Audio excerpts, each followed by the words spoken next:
This is Trinity Episcopal Church, and I'm David Gell. I have been the organist here for 26 years, and this is a 4-manual pipe organ. Originally it was started in 1905, and we have pipes that are 100 years old in the back of the organ here. These in the front are mostly from the rebuild of 1965.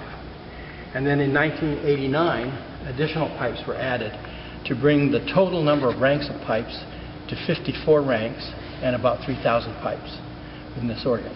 And there's 3,000 pipes in this room, in this auditorium? Approximately, yeah, approximately 3,000. And then this console was put in a couple of years ago from the Wicks company in Illinois. And it's a stop key console. The stops are controlled by tablets rather than knobs, as you find in many organs, a traditional stop key. This was done because the width of the console was kept narrower because of the space that we have to fit it into. So this was a space-saving thing to have this. On this organ, like most church organs, we have the basic sound of the organ, which is called the principal or diapason. It is non-imitative of any instrument. It is the true organ tone.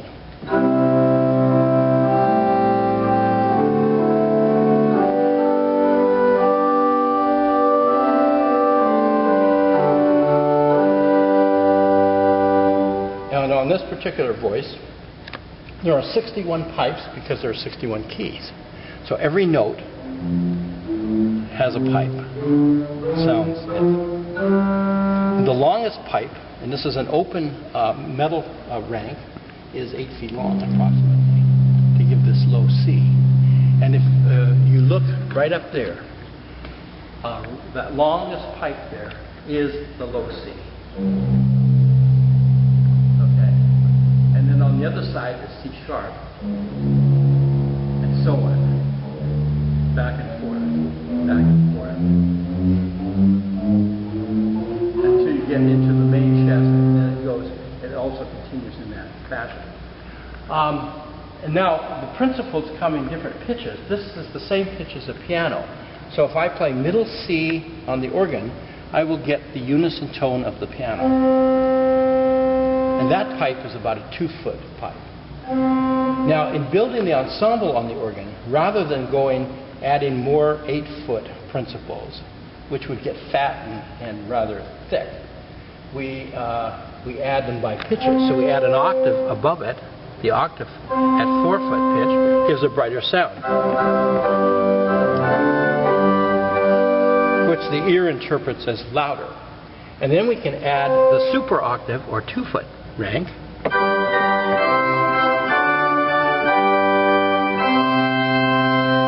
And in the pedal, we have a principal that goes down to 16 feet long. You can hear these low notes. That pipe there is a 16-foot pipe. And we build an ensemble similarly in the pedal: 16, 8-foot octave, 4-foot super octave to complement the manual chorus.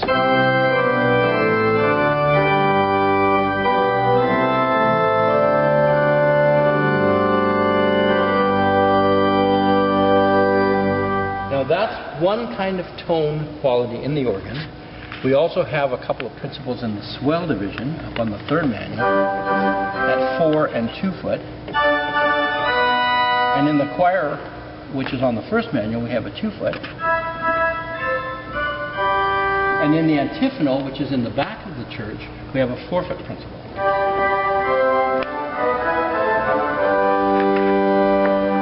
So those are the foundation stops of the organ.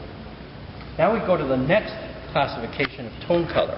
There are 4 families of sound in the organ: principals or diapasons, strings, flutes, and reeds.